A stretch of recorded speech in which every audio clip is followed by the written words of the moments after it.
আমরা আশাবাদী যে এই মাসের 15 তারিখের পর থেকে গ্যাসের অবস্থাটা স্বাভাবিক হয়ে আসবে, যার জন্য কিন্তু বিদ্যুৎও কিছুটা ঘাটতি দেখা গেছে, কারণ আমরা গ্যাস দিতে পারি নাই, বিদ্যুৎ পাওয়ার প্ল্যান্ট বন্ধ ছিল। আমরা আগেও বলছি যে আমাদের একটা এফএসআরইও নাই, অর্থাৎ 500 MMC অফ গ্যাস কিন্তু আমরা দিতে পারছি না, এটা গত মাস থেকে শুরু হয়ে গেছে। তা আমরা আশাবাদী যে এই মাসের 15 তারিখের পর থেকে গ্যাসের অবস্থাটা স্বাভাবিক হয়ে আসবে। তবে এই যে শর্টেজটা আমরা ম্যানেজ করার চেষ্টা করতেছি, আমাদের গ্যাস দিয়ে পাওয়ার প্ল্যান্ট চালাতে হচ্ছে, বাসা বাড়িতে গ্যাস দিতে হচ্ছে, আমাদের এই গ্যাস দিয়ে সিএনজি চালানো হচ্ছে, ইন্ডাস্ট্রিতে গ্যাস দিতে হচ্ছে, সব জায়গাতে আমাদের ম্যানেজ করতে হচ্ছে। এই যে গত ঝড়ের কারণে একটি এফএসআরইউ ক্ষতিগ্রস্ত হওয়াতে তাকে মেরামতের জন্য সিঙ্গাপুরে নিয়ে নেওয়া হয়েছে। এখন এটা আস্তে আস্তে 15-16 তারিখ লাগবে, আমার মনে হয় এরপরে স্বাভাবিক হয়ে আসবে, যার জন্য কিন্তু বিদ্যুৎও কিছুটা ঘাটতি দেখা গেছে, কারণ আমরা গ্যাস দিতে পারি নাই, বিদ্যুৎ পাওয়ার প্ল্যান্ট বন্ধ ছিল। আবার এর সাথে সাথে কিছু পাওয়ার প্ল্যান্ট আপনার টেকনিক্যাল কারণেও ত্রুটি ছিল বলে টেকনিক্যাল কারণে বন্ধ রাখতে হয়েছে, এখন আবার সেগুলো চালু হয়েছে। এই যে একটা সমস্যার মধ্যে আমরা ছিলাম, আমার মনে হয় এখন আস্তে আস্তে আমরা বেরিয়ে আসতেছি এই সমস্যার থেকে।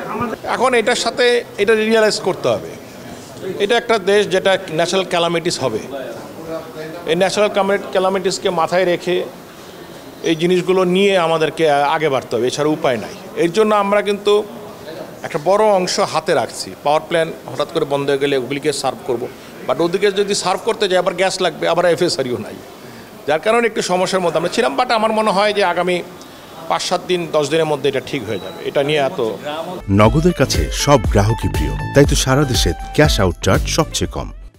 এছাড়া উপায় নাই, কারণ গ্রাম অঞ্চলে তো এক একটা লাইন অনেক দূরে দূরে, 10টা বাড়ির জন্য 3 কিলোমিটার বড় লাইন নিয়ে নেওয়া হয়েছে।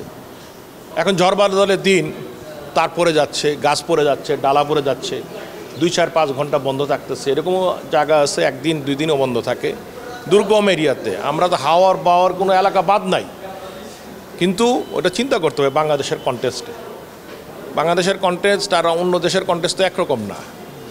এখানে 750 রিভার, পৃথিবীর কোন দেশটায় আছে এতগুলা নদী পার হয়ে বিদ্যুতের লাইন নিতে হয়েছে, ঠিক না?